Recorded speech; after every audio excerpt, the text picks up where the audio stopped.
মায়ের হেসেলে আপনাদের স্বাগত। আজকে দেখাবো চিকেন কাঠি কাবাব। তার জন্য নিয়েছি বোনলেস চিকেন, একটু মোটা করে কেটে নিয়েছি। তার মধ্যে দিচ্ছি স্বাদ মতো লবণ, লেবুর রস,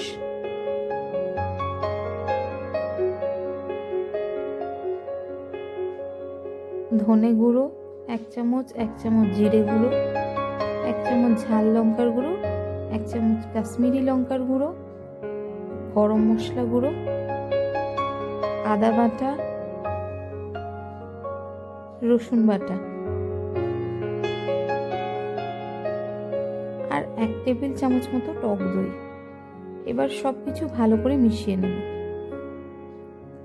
এর মধ্যে নিচ্ছি 1/2 টেবিল চামচ মতো ঘি, সেটাও খুব ভালো করে এর সাথে মিশিয়ে নেব।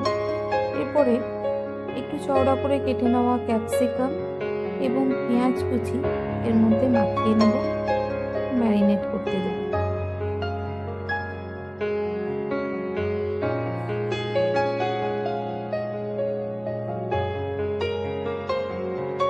এরপরে দিচ্ছি তন্দুরি মশলা, ভালো করে মাখিয়ে রেখে দিলাম। এবার কাঠির মধ্যে চিকেনের পিস, পেঁয়াজ কুচি, ক্যাপসিকাম কুচি পর্যায়ক্রমে এভাবে গেঁথে নেব। দেখুন, প্রথমে চিকেন দিয়েছি, তারপরে দিচ্ছি ক্যাপসিকাম, একটা পেঁয়াজ, তারপরে আবার চিকেন, ক্যাপসিকাম, পেঁয়াজ, তারপরে আবার চিকেন, এভাবে সাজিয়ে নিয়েছি।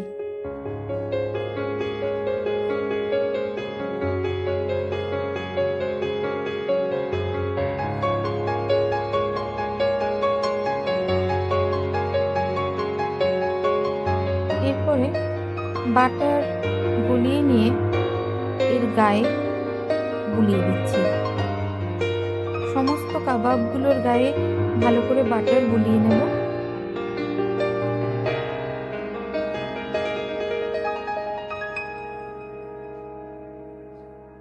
আর একটু লেবুর রস লাগিয়ে দিচ্ছি।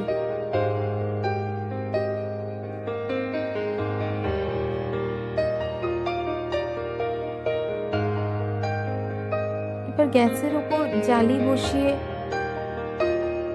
এইভাবে আপনারা সেঁকে নিতে পারেন।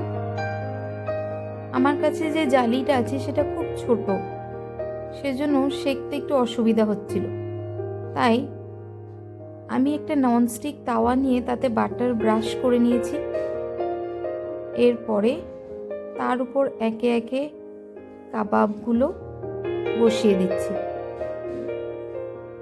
লো ফ্লেমে এগুলোকে সেঁকে নেব। একটা দিক সেঁকা হলে তারপরে আবার উল্টে দেব। এইভাবে একটু কড়া করে, একটু লালচে করে সেঁকে নেব সমস্ত কাবাবগুলো। 2-3 বার উল্টে উল্টে কাবাবগুলো আমি সেঁকে নিয়েছি। দেখুন, এরকম কালার আসবে। কাবাব আমাদের রেডি অ্যান্ড সার্ভড। রেসিপি দেখার জন্য ধন্যবাদ।